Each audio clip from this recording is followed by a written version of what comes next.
Okay, well, what I'm going to do today is I'm going to talk about Paine's approach towards hereditary privileges, um, government, and his welfare system. And I'm basically coming about this. Well, actually, let me backtrack a bit.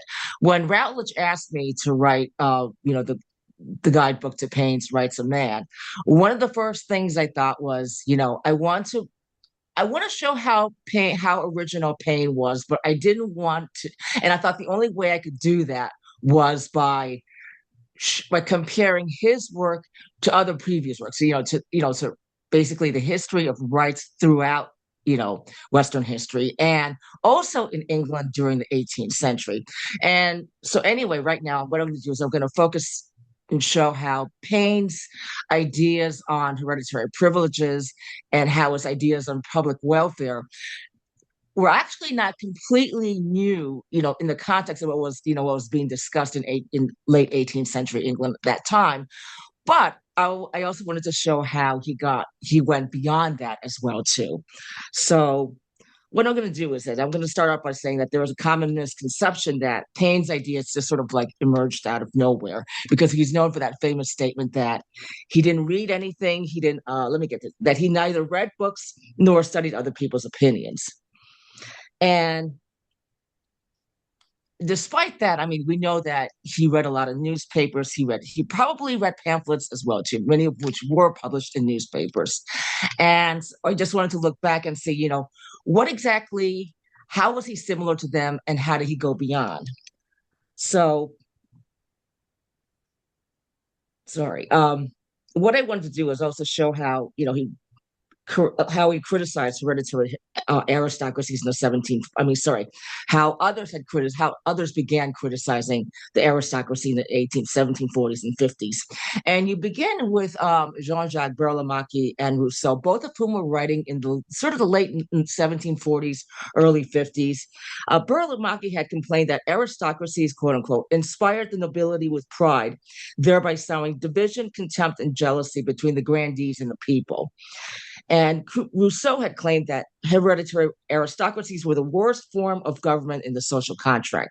So this is, as I said, late 1740s, early 50s. And Rousseau would also point out the adverse effects of primogeniture, everyone from the heir's younger siblings to the people at large. Although he doesn't go into it as extensively as Paine does, as we'll see, but he still does mention it. And meanwhile, in Britain, there was a steady stream of anti aristocratic sentiment in pamphlets from the 1760s and 1770s, like James Murray's Sermons to Asses, which was published in 1768, and his New Sermons to Asses, which is 1773. And these books, I mean, these pamphlets more or less were actually not pamphlets, but they're actually sermons. They more or less discussed how aristocrats were sexually incontinent and they were greedy, they were just after themselves. And the basic implication is, if these men can't if they can't govern themselves, how can they govern society? And at the same time, you had this movement towards, a movement for, greater enfranchisement. This is around about the 1770s and 1780s. And it was really started by Major John Cartwright, who, by the way, was also one of the first to discuss the idea of American independence. And his first pamphlet was, Take Your Choice. And it was really about how everyone should be able to vote because the aristocrats had all the power. And the only way the average person could have anything was by getting the vote. Although, of course, he, excluded women like as many men did back then. So anyway, at this time, there's a sort of animus towards aristocracy because the House of Lords more or less were opposed to the idea of greater enfranchisement. And by the time that Burke had published his Reflections on the Revolution in France in 1790, there was already, many people I wouldn't say they were opposed to the aristocracy, but there was much resentment against them, resentment against their unwillingness to make any progress on, their unwillingness to countenance any, support the idea of, greater of suffrage. So the ones who wrote rebuttals to his reflections, took they had issues with his veneration of the aristocracy, which he referred to as, quote unquote, the Corinthian capital of polished society. And yet at the same time, no one really ever questioned the value of having it. I mean, like no one ever said, well, there should be an aristocracy. So you had someone like the otherwise liberally inclined Capel Loft acknowledging that men of landed property were not necessarily wise or virtuous. And he confessed to feeling ill at ease with the abolition of titles and armorial bearings, since they conveyed no claim to legislative authority independent of choice. And indeed, he actually defended titles, finding them useful not only for the inculcation of domestic sentiments of affection and respect, but also as reminders of public virtue, distinguished in the council and the field and in the field. And then there were some who were even more appreciative of a British aristocracy. There was John Belsham, who actually regarded the House of Lords as a requisite balance to the other branches of the legislature by opposing a firm and permanent barrier to the attacks of regal power, and especially the encroachments of democratic ambition. And Mary Wollstonecraft, who was actually the first to write a rebuttal to Burke, also stopped short of demanding the eradication of titles. And at the same time, there was also criticism of primogeniture in both America and Britain. And by the way, just to refresh your memory, primogeniture was it was a process where only the eldest son of an aristocratic family would inherit the title and much of the property. So I mean, they basically got everything. And here I should begin by saying that the diggers who emerged out from in the aftermath of the English Civil War, were the first to really raise the question of primogeniture, like should we have it? And this is after they pretty much eradicated titles temporarily, until the restoration of Charles II. And then there was James Harrington, who echoed this in his Oceana. This was published in 1656. And this is where he said, "It's wrong to use our children as we do puppies, by feeding one and drowning five. All large properties," he believed, "should be thus broken up and distributed equally amongst children." And later on in the American colonies, a number of states had already outlawed primogeniture, Thomas Jefferson being one of the most avid proponents of such. And because he was aware that an equal division of property is impractical. That's how he put it. That legislators could not invent too many devices for subdividing property when inequality caused so much misery to the bulk of mankind. Therefore, a fair distribution of inherited property is a politic measure and a practicable one. And in fact, Jefferson abolished entails a week after the signing of the Declaration of Independence. He then abolished the privilege of primogeniture and divided the lands of intestates equally among their children or other representatives. And then in 1784, in his Observations on the American Revolution, Richard Price argued against an establishment of an aristocracy and primogeniture. This, he believed, had a tendency to produce an improper inequality. The disposition to raise a name by accumulating property in one branch of a family is a vanity no less unjust and cruel than dangerous to the interest of liberty. And Paine, however, went much further in opposing the idea of hereditary privileges and government as well. But first, if we want to understand that, we need to go back to James Berg, who was one of the writers who inspired Paine. And in 1766, in his two-volume Credo, sort of a political commentary, he blamed the private actions of individual dukes, earls, and counts for raising the rents of their land to an immoderate rate, or to unpeople the country by laying half of his estate into lawns and parks. And elsewhere, he would also lament the exorbitant sums earned by aristocrats for their jobs doled out by the king. He says, "It is reasonable enough that those who apply the whole of their time and labor hard in the service of the public be maintained by the public. But why must a gentleman of fortune or a man of quality and at exorbitant wages to do what may be dispatched in a few hours a day or perhaps a week, and will scarce defile the tip of his finger or discompose one curl of his faux bottom?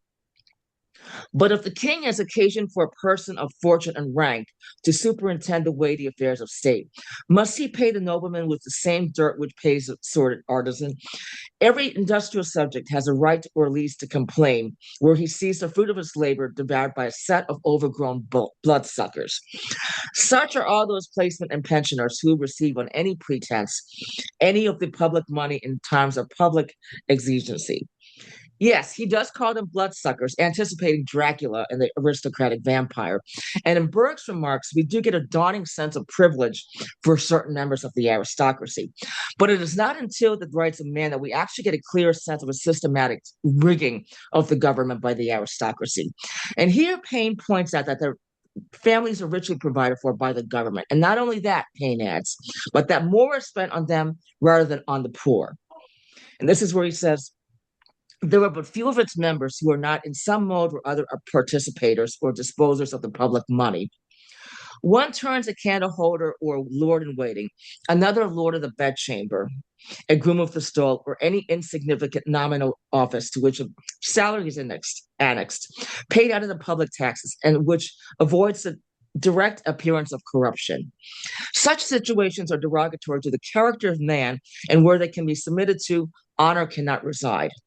To all these are to be added the numerous dependents, the long list of younger branches and distant relations who are to be provided for at the public expense.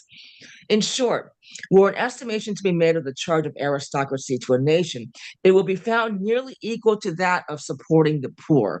And I would say Paine is actually the first person to really point this out. And at least his novel was Paine's blunt criticism of the aristocracy. If he compared the state church to a mule, Paine did not hesitate when it came to attacking the aristocracy, especially compared to other critics of Burke's reflections. Paine presents the aristocracy as deformed, unnatural others. With advances in democracy, as he puts it, the artificial noble therefore shrinks into a dwarf before the noble of nature. Paine also pictures primogeniture as downright unnatural, a law against every other law of nature, which nature herself calls for its destruction. Here, he imagines a Goya-esque scene where the natural parent prepares a natural repast by providing for only one child, with the rest begotten to be devoured and thrown to the cannibal for prey. In sum, it was high time to exterminate the monster aristocracy, root and branch, and those are his exact words. So this idea of an extermination feels almost like a symbolic execution. You're virtually anticipating not only the guillotine, but the staking and beheading of the vampire that we find in the following century. And now let's turn to Paine's ideas for what we refer to as welfare and assistance for the elderly. The idea that governments should be set up for the good of the people was already an ancient one, but one that had begun to surface increasingly after the British Civil War. Algernon Sidney would take this up in his discourses concerning government from 1798, stating that governments are not set up for the advantage of one or few, but for the good of the society. And Montesquieu similarly believed that the state owes to every citizen a certain subsistence as proper nourishment, convenient clothing, and a life not incompatible with health. And this is from 1748. And in his Declaration of the People's Natural Right to a Share in the People's Natural Right to a Share in the Legislature. This is probably, I think, from 1776.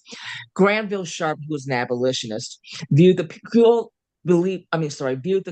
of the people as the principal end of all legal human governments because all men are naturally equals. More attention also began to focus on the dramatic inequalities between rich and poor.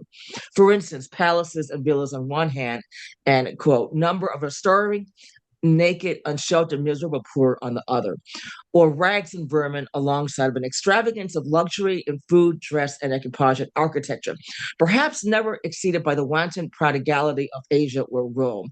And these are statements from John Scott and Robert Potter, who were writing in the 1770s. Scott wondered why people were so reluctant to help the poor, while Potter wondered why poor children were exposed to nakedness, hunger, and ignorance, going from uninstructed youth through idleness, insensibility, and poverty to obduracy, violence, and vice, burdens to themselves, pests to society, and aliens from God. Now, Paine was one of the few who noticed, like Rousseau, that civilization was to blame for these inequalities. But unlike Rousseau, Paine did not believe in going backwards because, you know what? Once you go forward, you can't go back. And living standards should be raised for everyone in a civilized nation, as he puts it. And unlike others, Paine was able to identify a system of government that only benefited the wealthiest. He noticed how this top heavy system was to blame for the lack of education and resources for the poor, such that many were either led into crime or consigned to workhouses. And this is where Paine famously stated that when in countries that are called civilized, we see age going to the workhouse and youth to the gallows, something must be wrong in the system of government. It was seen by the exterior appearance of such countries that all was happiness. But there lies hidden from the eye of common observation a mass of wretchedness that has scarcely any other chance than to expire in poverty or infamy. Civil government does not exist in executions, but in making such provision for the instruction of youth and the support of age as to exclude as much as possible profligacy from the one and despair from the other. Instead of this, the resources of a country are lavished upon kings, upon courts, upon hirelings, impostors, and prostitutes, and even the poor themselves, with all their wants upon them, are compelled to support them. In the meantime, quite separate from all of this critique was the question of taxation. How much was fair? Some began to contemplate a more regulated means of taxing the wealthy. In the early 18th century, Sir Matthew Decker had proposed a tax on pitched houses, with houses inhabited by the inferior classes of people, as he puts it, to be exempt from taxation. And in 1768, James Murray complained about taxes on leather, soap, candles, and paper in his sermons to asses. And in a planned new edition of these sermons, he wrote, "Why is it that banks and bawdy houses are not taxed?" And around the same time, James Berg wanted a poll tax to replace excise and customs in order to reduce costs for the vast majority of people. A plan that Adam Smith, in A Spirit of Capitalism from, I think, 1776, opposed as direct taxes upon the wages of labor, especially when levied upon the lower ranks of people. Instead, Smith suggested that subjects should support their government as nearly as possible in proportion to their respective abilities, specifically in terms of the revenue they enjoy, which, if you notice, is quite vague. In the meantime, taxes were imposed on luxuries or items used by the wealthy. For instance, the carriage tax of 1748, the gold and silver plate taxes, which were imposed sometime between 1759 and 1770, and the male servant tax of 1777. And meanwhile, some like the Scottish classicist and Lord and land reformer William Ogilvy proposed limits on land inheritance. Why should an eldest son inherit everything? Or as he puts it, why not diffuse a moderate competency among a numerous tribe or the family of descendants, and to provide that no one of the whole race should be reduced to poverty? He would then say in the essay on the right of property of land, and this was 1781. It might be entitled, however, to more praise as proceeding from a liberal spirit, as highly favorable to the general welfare, if, instead of securing superfluous opulence to one favored line of representatives, the plan had for its object to diffuse a moderate competency among a numerous tribe or family of descendants, and to provide that no one of the whole race should be reduced to poverty. And in case you're curious, this is 1781, 10 years before Paine published Part 1 of Rights of Man. And interestingly, some notice that the British paid insufficient regard to the different classes of people and their circumstances, particularly when the rich, compared to the poor, paid far too little. This was a German visitor coming in, I think visiting in 1791. And he believed that this injustice could be directly attributed to the fact that the members of parliament are mostly people of fortune and the taxes are laid on by them. And he, apart from Paine, was actually one of the first to really point this out. And then finally, in revolutionary France, the French Constituent Assembly of 1789 proclaimed in the Declaration of Rights that while all citizens must pay taxes, they should pay in proportion to their faculties. And now for Paine himself. He can be said to oppose some of these ideas, including taxes on consumption, which affected the poor and the middle classes. It was also ridiculous to tax luxuries. Why not tax the acquisition of wealth? This is why he wanted to tax land and income. And it's worth noting that Paine's table of tax brackets was actually fairly new at this time, at least before 1792. Here, the taxes become progressively steeper until the highest limit of £23,000 a year. And some moderate economists are saying that this is like equivalent to about $1 billion a year in today's dollars. And if the land tax was £13,000 a year, stands at 10 shillings per pound, meaning that anything over 13,000 would be taxed at 50%. Then at 23,000, that becomes 100% taxed. As such, the owner of an estate earning more than £23,000 a year would only net roughly £10,630 after taxes, as Paine calculates. And this is where he actually introduces an idea, not unlike Ogilvy's, one that penalizes primogeniture, a practice complained about also by Mary Wollstonecraft in her rebuttal of Burke. Here, Paine states that justice should be restored among families by distribution of property, with overgrown influence from primogeniture extirpated. Because the richest in every nation have poor relations, and those often very near in consanguinity, limits should be set on the accumulation of property by bequest, allowing it to pass in another line of the family.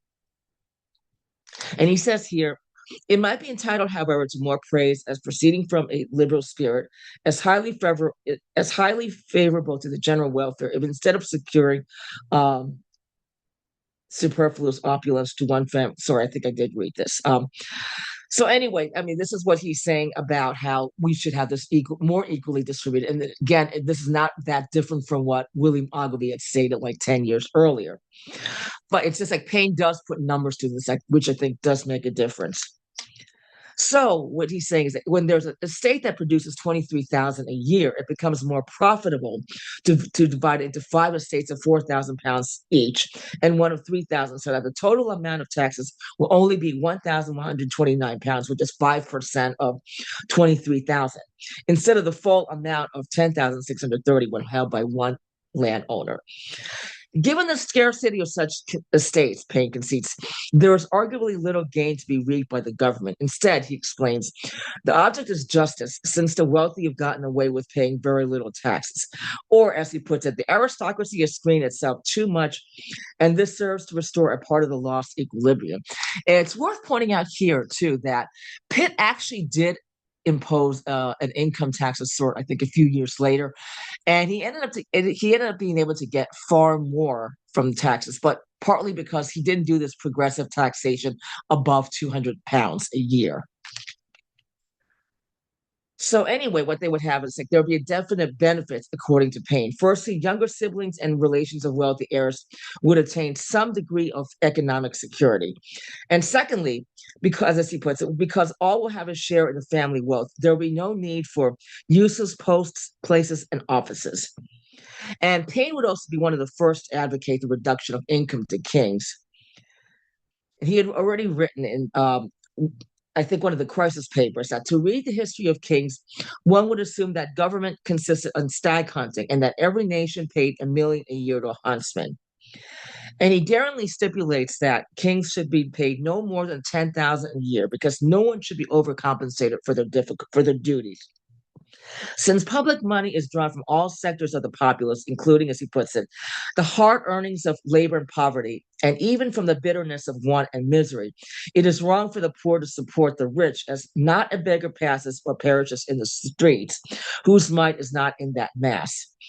Paine would be arguably the first writer to express this unpopular truth in so stark and plaintive a manner, before suggesting that it is only proper for a limited number of office holders with 3 positions paying $10,000 a year, and then 10 at $5,000, 20 at $2,000, and 40 at $1,000.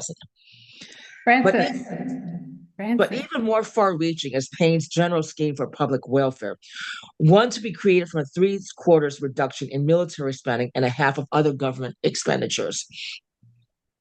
Now, the idea of public welfare was not exactly a novel one in 1792. I mean, the very premise of the Poor Law, exposed, I think imposed in the late 16th century, was itself a scheme grounded on the idea of providing for the poor, even if it was localized at a parish level. However, the 18th century would witness a number of attempts to redress poverty on a more national scale. So in 1766, and we come back to Berg, he had already proposed a plan that would provide for the poor, as he recommended, that 50,000 to 100,000 be collectively allotted on an annual basis to indigent families. And 9 years later, in 1775, Paine himself would arrive at a scheme that aimed to bestow monies upon young couples and elderly when he penned a letter to the editor of the Pennsylvania magazine, suggesting a fund for the purpose of portioning off young married people with a reasonable sufficiency to begin the world with, who would otherwise have nothing, and another for the purpose of supporting us in our old age. So yes, Paine was already thinking about this in 1775.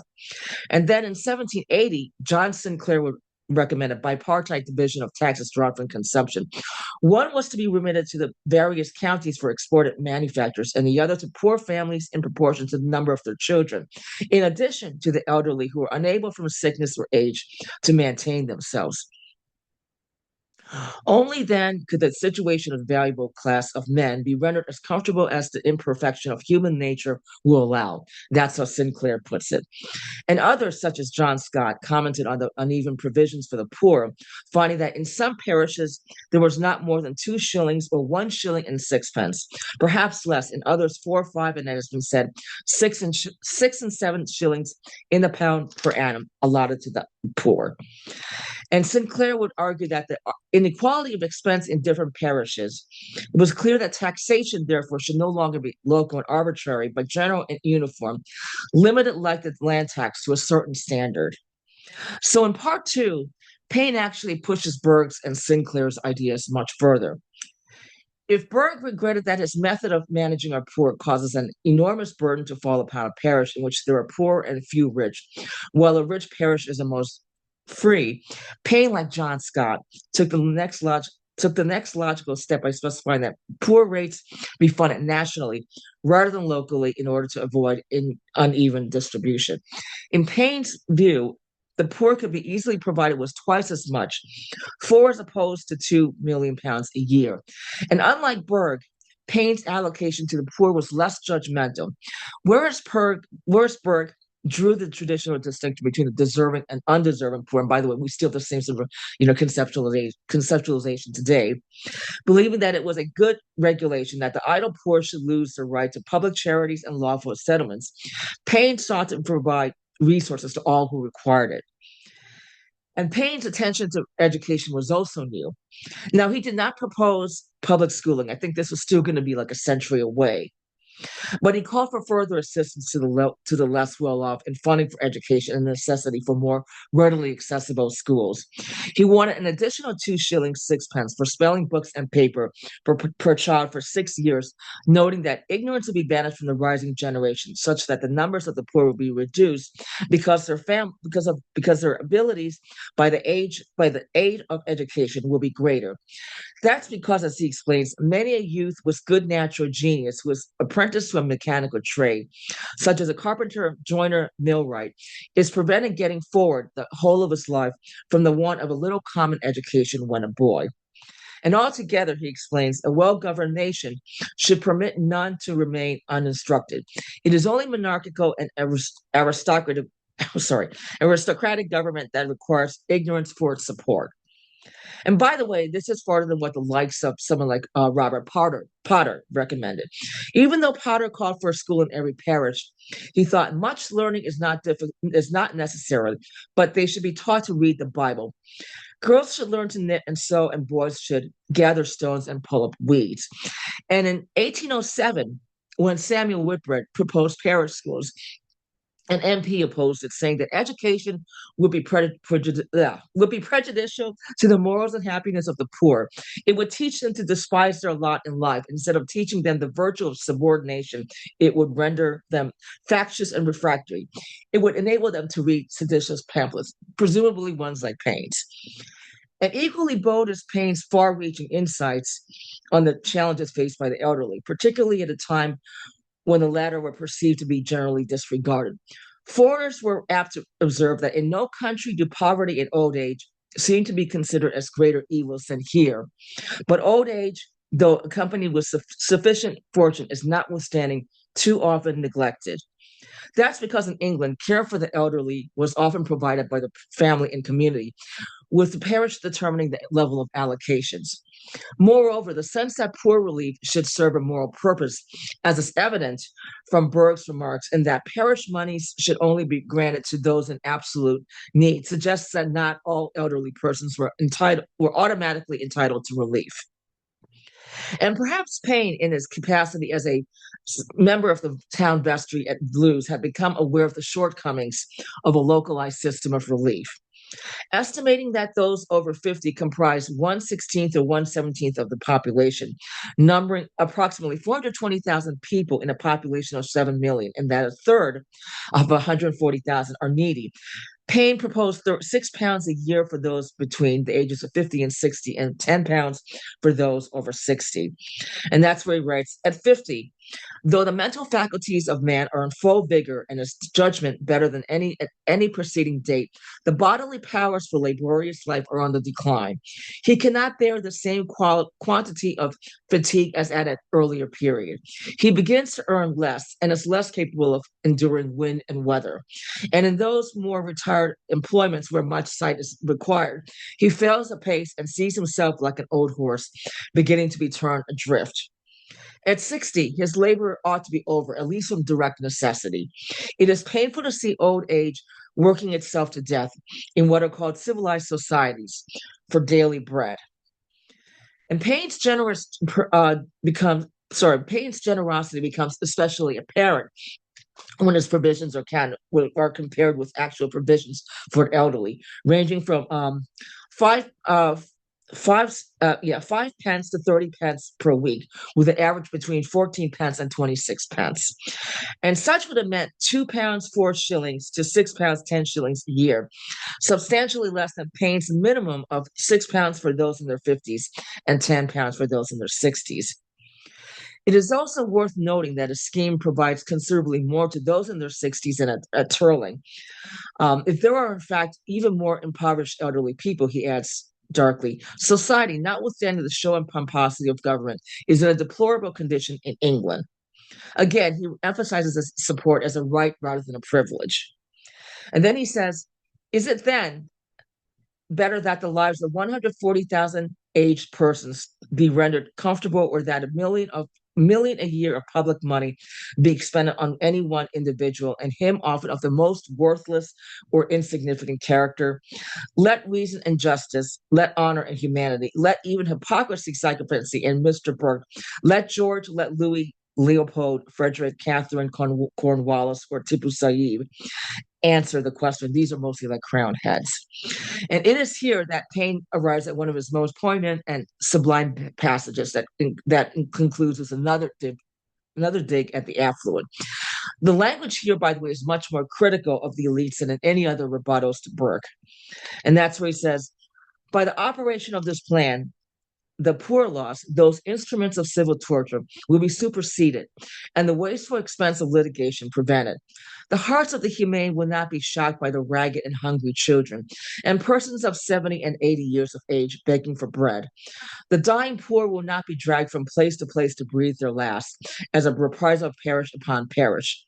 Widows will have a maintenance for their children, and will not be carted away on the death of their husbands, like culprits and criminals, and children will no longer be considered as increasing the distresses of their parents. The haunts of the wretched will be known, because it will be to their advantage, and the number of petty crimes, the offspring of distress and poverty, will be lessened. The poor, as well as the rich, will then be interested in the support of government, and the cause and apprehension of riots and tumults will cease. Ye who sit in ease and solace yourselves in plenty, and such there are in Turkey and Russia, as well as in England, and who say to yourselves, are we not well off? Have ye thought of these things? When ye do, ye will cease to speak and feel for yourselves alone. And of course, his most famous statement: when it shall be said in any country in the world, my poor are happy, neither ignorance nor distress is to be found among them. My jails are empty of prisoners, my streets of beggars, the aged are not in want, the taxes are not oppressive. The rational world is my friend because I am the friend of its happiness. When these things can be said, then may that country boast its constitution and its government. Okay, are there any questions?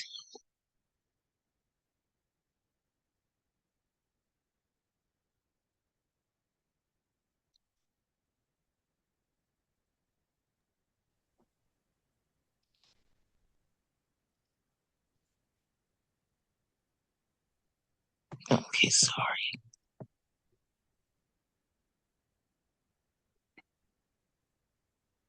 Okay, sorry. There's one person who mentioned that she didn't hear the introduction. Basically, this is based on the book that I'd written about, that was published 5 years ago. And what I wanted to do in this book was really to show how, while Paine's ideas were new, they were based on a lot of current discourse and earlier discourse, but he had also gone much, much further, I think, than many of these contemporary writers by actually advocating these solutions. And I think also by his language. I mean, many have pointed out that, Paine was a much more colloquial writer than, say, someone like Burke, or really, I would say most of the political writers of the 18th centuries in both America and in Britain. And I think that there's also, I think another distinction is just the fact that Paine has so much directness when he's discussing these aristocrats. I mean, he doesn't quibble. He calls them monsters. He calls them dwarves. And then he really accosts them he accosts them straight up, like in those last passages I read, for all of you who think so well of yourselves, you ever think about others? I mean, this is about as direct and pointed as you'll ever get, I think, in the 18th century, and possibly I guess for a good portion of the 19th as well too. And I think it's because of that, at least in part two, that's one of the reasons why, you know I mean, apart from the fact that this book was also, very, it was very inexpensive. I think it was like sixpence. I'm not really sure about that. I mean, he certainly wanted to price it so that everyone would be able to afford it. I mean, I think that his direct language is probably what bothered a lot of these, members of the government, and of course the landowners and aristocracy. And William Pitt himself was, I think, supposed to have said that, everything he says here is correct, but what can we do? And it may be because of that. That's probably why he started imposing an income tax. And I think this is around 1796 or 1797. I'd like to be corrected if I'm wrong, but it's around that. And as I said, I think a little earlier, that he actually drew far more taxes than Paine was able to. And I think it's because he collected from far more, people who are getting 200 pounds a year, and there's just a flat tax. So obviously, the wealthy did not would not be paying anywhere near as much as, say, had Paine had advocated. So anyway, that's just what I find the most striking about Paine, is that, he was really in sync with what many of these people were saying, in the late 1770s, 1760s, 1770s, 1780s. But I think he really went much farther with his, conclusions and solutions.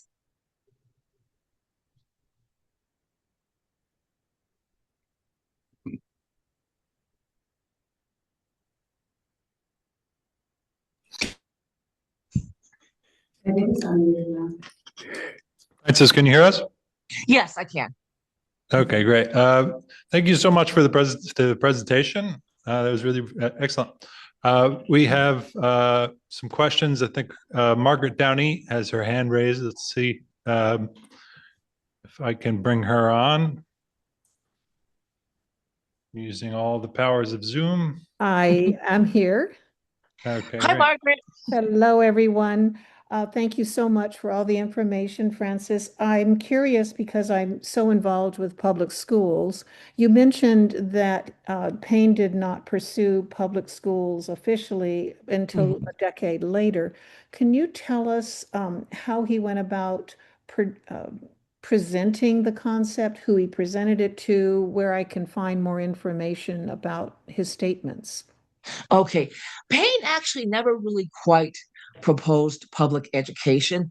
But what he did do was say that, we ought to provide more, more funds for poor families, like, paper for them, writing instruments, and having like also establishing like schools in most parishes, when possible. And I think what was interesting about this was, as you were saying, that this would not only help the poor but also widows of clergymen.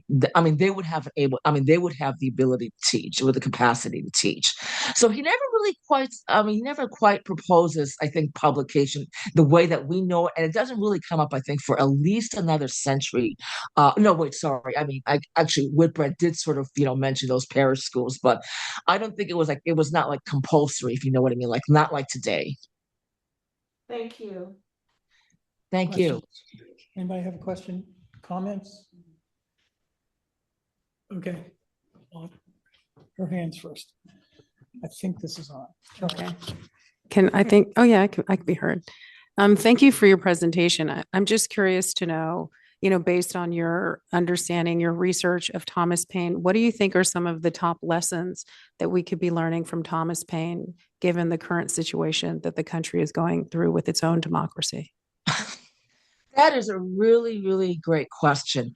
I mean, what I find especially remarkable is the fact that we have the sort of Republican government that Paine wanted, and he really believed that Republican governments would be the most responsible to the people.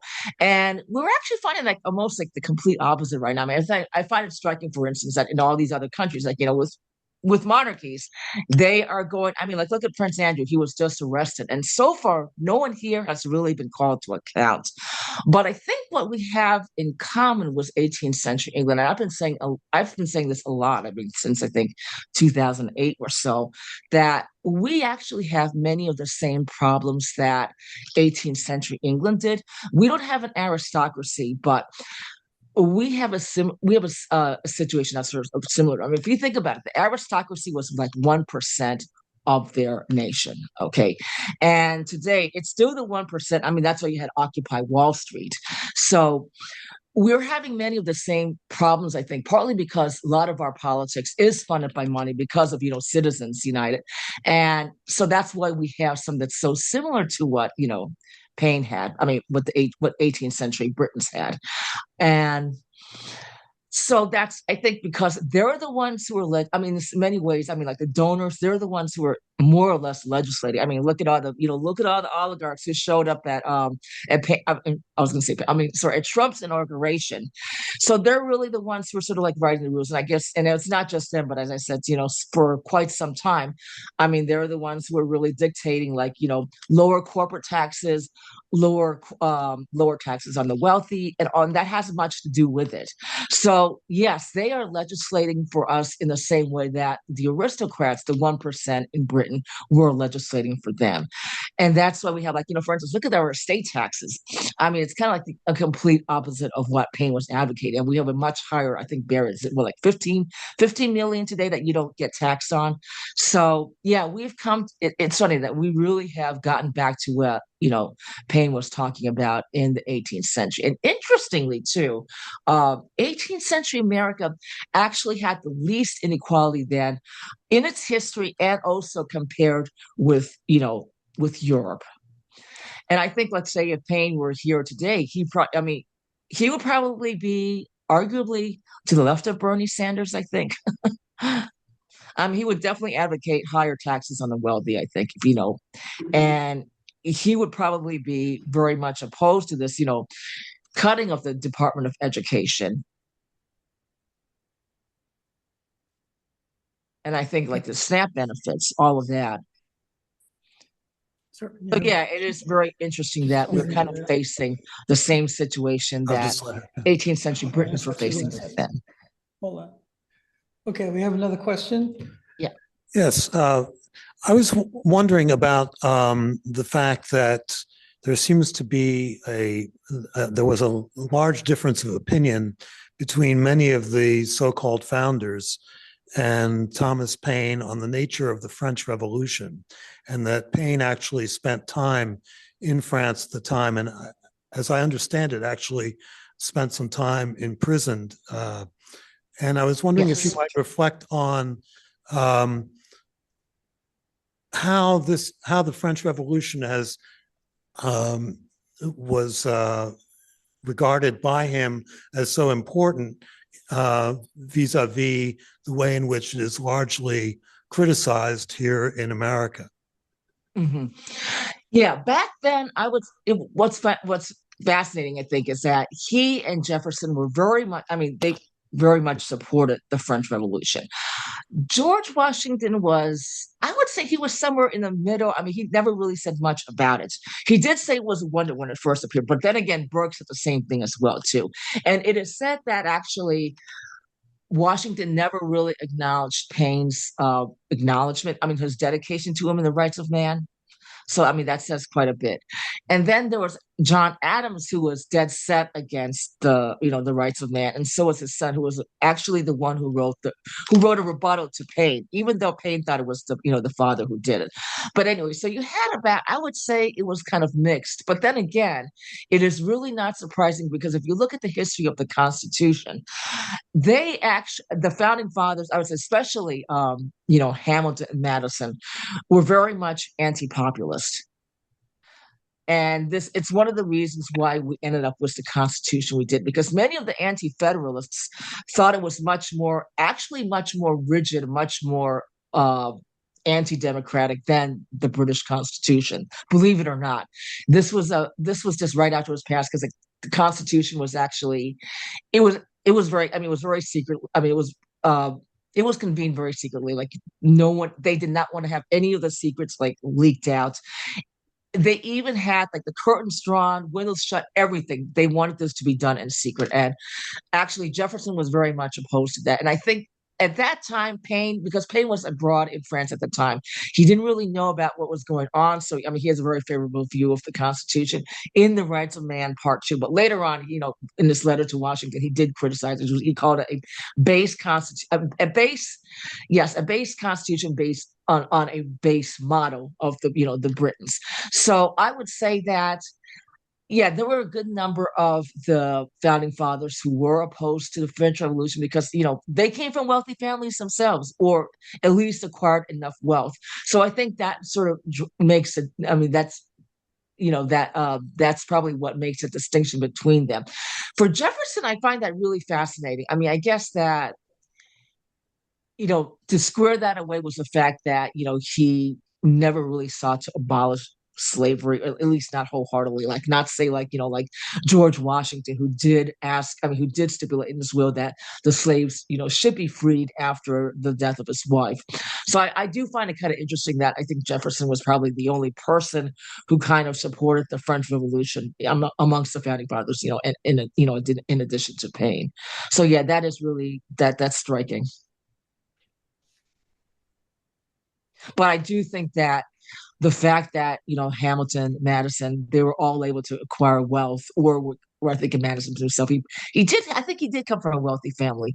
So anyway, that's why I think they were much more opposed to it than say someone like Paine.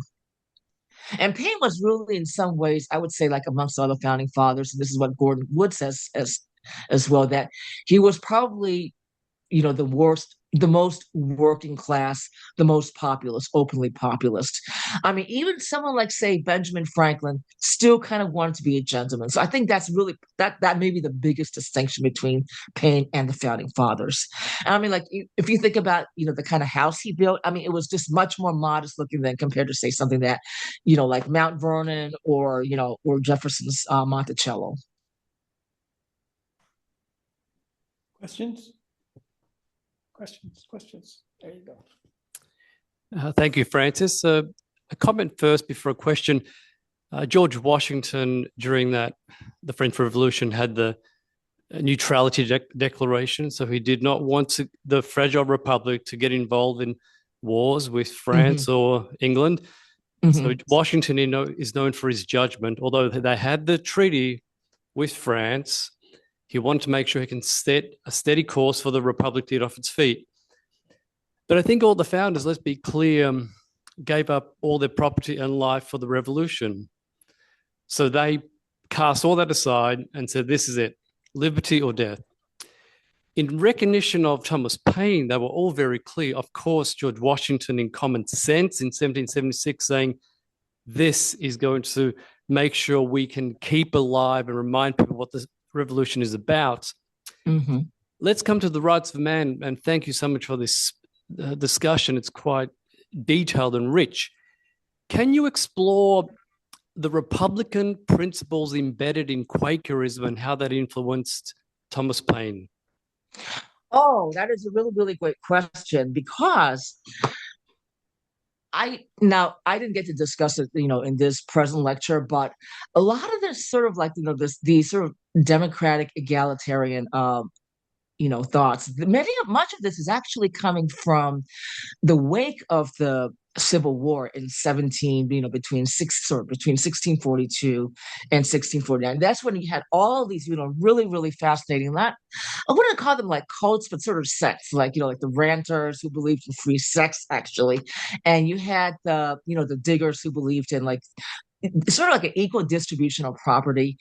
They've been called, quote unquote, like communists, because they really did believe in establishing households on the commons, that everyone should be freed from poverty, from want. So anyway, a lot of this was also absorbed by the Quakers, and they came about around the same time as the diggers too. In fact, many of those diggers did become Quakers. I think there were some that I can't remember their name. There's one named Benjamin Fury. I'm not exactly sure. And there was a few others who did, who changed. I mean, I guess who converted from, not converted, but actually, joined the Quakers. And actually amongst them was Gerard Winstanley, who had actually started the diggers and who had actually initiated that whole thing. So I think a lot of this digger thought got embedded into the Quakers, into the Quaker philosophy. And interestingly, one detail I think that I love is that there was a publisher of these really radical tracts in the mid 17th century, and his name was actually Thomas Paine. Was it E? I could not find out whether he was actually related to Thomas Paine or not, but I thought that was just really fascinating. So anyway, yes, I would say that a lot of the digger philosophy, they were very much anti-war. I would say that the one difference that they would have with Thomas Paine is that they did not believe in commerce. They thought that commerce was, I guess, a sign of the devil, just like war. And it's weird because you have someone like, say, Hamilton saying, well, it's not, republics are not necessarily free from war. When you do commerce, look at the Dutch. I mean, they've had lots of wars, despite being a commerce-oriented, country. So it is interesting that you have like Winstanley saying things like this. But anyways, as I said, it does get embedded into this Quaker philosophy. And I would say that, since Paine, he didn't really identify himself as a Quaker, even though he wanted to be buried with him. But anyway, he did imbibe a lot of this, I think, from his father. So I do think that a lot of this digger thought, this anti-war sentiment, this concern with equality, and also, yes, and they were both very much opposed to primogeniture. So I think a lot of this sort of got absorbed into the Quaker movement. And I think that Thomas Paine's father probably did get a lot of that. And that's probably where Paine got it from. Questions?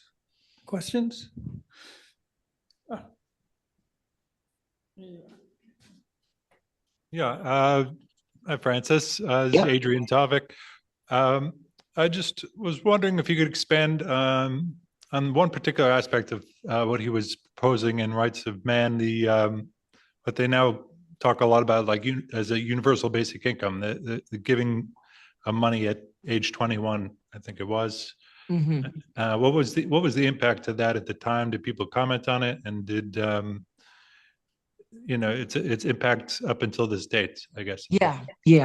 Actually, it's funny because he proposed a bit of it in Rights of Man, but he doesn't really explore it fully, I think until actually Agrarian Justice in 1797.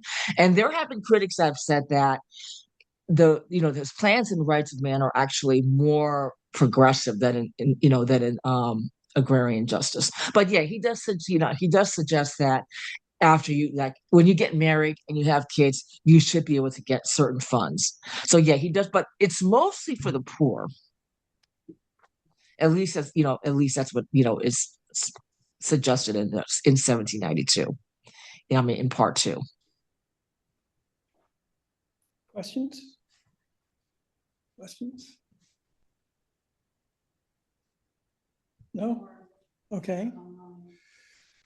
I guess I should say something.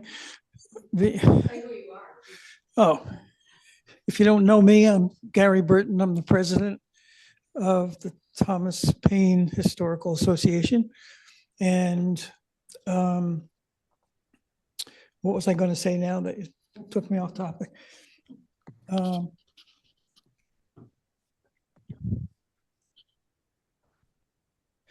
The key to Thomas Paine in the 1790s, there's somewhat of a transformation in Paine. He compromised on the idea of the structure of government. He supported and helped write the Pennsylvania Constitution that went from 1776 to 1790, when Pennsylvania was forced to fit in with the US Constitution. As a separate note, things that we are discovering for our 6 volumes collected writings of Paine, one of the things we discovered is that Paine regarded the US Constitution as a monarchical structure, Yeah. The people didn't have any control over the government. And that was his thrust. In Rights of Man, you'll see time and again the denunciation of the English Constitution. And he actually helped write, there was about 7 or 8 people, French leadership from the Revolution, sat and wrote a constitution for France, which was never enacted. And that constitution was almost duplicate of the Pennsylvania Constitution. And Paine and Franklin were at the lead of the formation of the Pennsylvania Constitution. So Rights of Man adjusted some small issues in building a proper constitution. And I think in that decade, that's one of the most important things he did, refine some of the aspects of a proper constitution, which has never been done again. The Pennsylvania Constitution was the most democratic in the world to this day. To this day, the Pennsylvania Constitution was democratic because the dominant structure of the government was the House of Representatives in our terms. But the House was writing the laws and dictating to the executive that they must execute it. There's no vetoes, there's no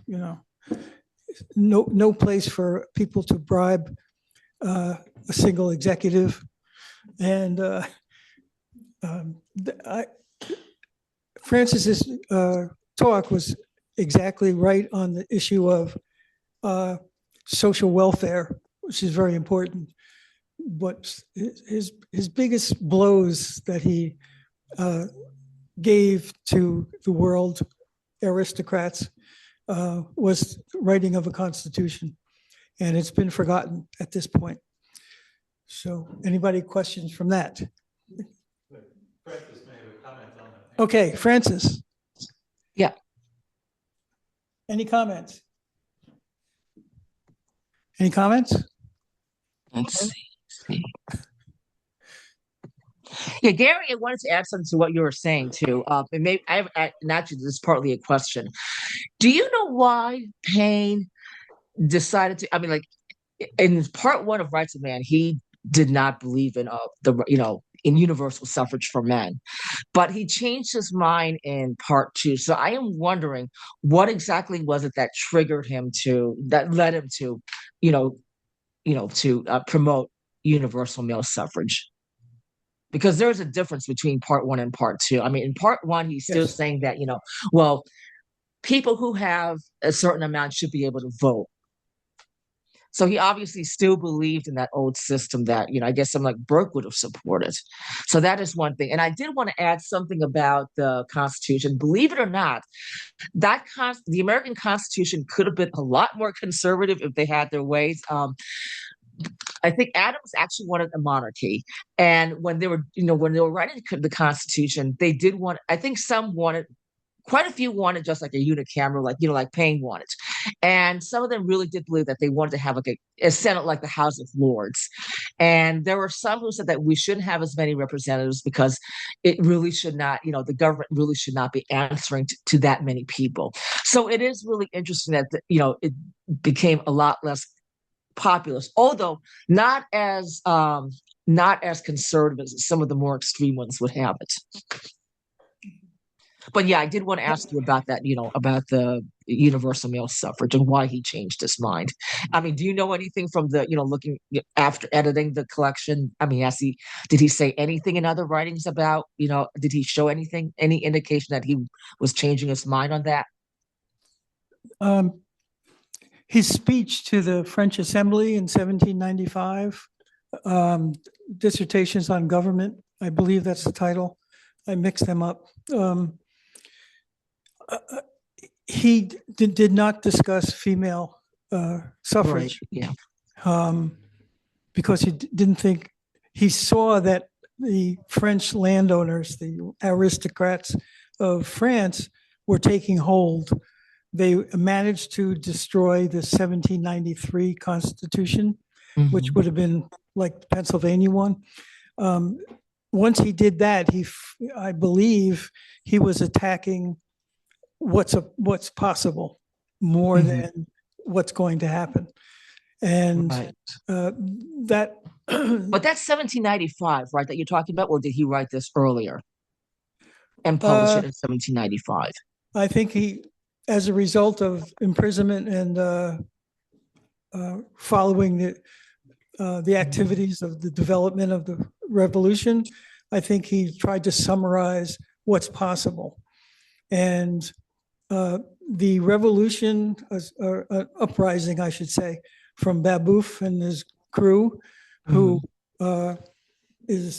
history describes him as the first communist. And yeah, it's accurate. That's what they used to go around and killing everybody who was rich on the streets. So that's a dumb way to go about things. But Paine supported Babeuf because Babeuf wanted the 93 Constitution to be established in France. And that's what the source of that group. And they were a lot of people, but the full force of the aristocrats and their paid armies was easy to crush. Babeuf's rebellion. It's not talked about too much about the French Revolution. Yeah. One thing I wanted to add, sorry, there was only one person I think who went beyond Thomas Paine in England. That was Thomas Spence, who wrote The Rights of Infants, and he did compare himself to Paine, and he went much further because he didn't even want people to own private property. He wanted the parish to own the land. So yeah, that was the one person I think who went beyond Paine, and that was 1797. Right. The 19th century follow-up from Paine's works. There's several good ones from Americans, actually. It slips my mind, the author of Rights of Man. Henry George? Is it Spence or? Yeah, Spence is American. Yeah, he was I think it's Spence. I mean, sorry. No, Spence was British, sorry. Oh, that's not him. He was British, yeah. But there's a Henry George. Are you thinking of him? He's towards the end of the 19th century, and I think he did base a lot of his stuff on Paine. Yeah, he followed up on Paine's writings for the American situation. Right. Yeah. For farmers, for the poor, and it started a working class movement, low level, and they infiltrated the Democratic Party back then. It wasn't the same type of Democratic Party. Yeah. And that took some roots. And well, believe it or not, he was even more popular in Britain. Believe it or not. Yeah, he went over, I think he went across, I don't know exactly. It was sometime in the 1880s. And the Right. interesting thing is that it was really big around 1880s, 1890s. And Mhm. I've always wondered if Dracula was kind of not based upon it, but it was at least kind of inspired by it. You have this aristocrat who's buying up land. Yeah, well, the 1880s is when this association was Yep. founded. And it was founded by the leadership of the progressive movements in the country, in America. And that's the line that we inherited. We're not political at this point, except for just revealing the history in its full. It's not propaganda. So 1880s were key. The Mhm. board of Thomas Paine National Historical Association was comprised of the founders on the board up there were all main actors in working class movements, women's rights, Mhm. voting, suffragettes. They supported women health publicly, and they were opposed to the Comstock Act, which we're still dealing with right now. Mhm. And those are the people who sat on our board. As far as, Wow. yeah, there's other people of note that were in that group of people. Mhm. So 1880s is a crucial turning point in American history and world history, I believe, Right. Yep. because after the Civil War and everything was a mess, on the one hand, capitalism reinstituted Mhm. a capitalist system in the South by keeping slavery in a different form. Yeah. And that was productive.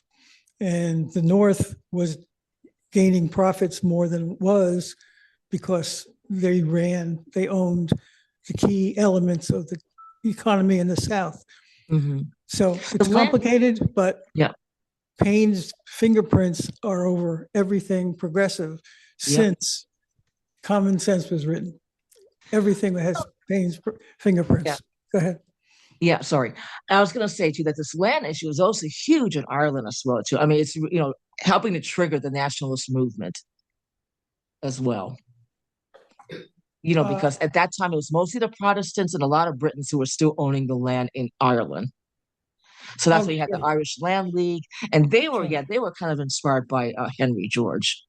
Yeah.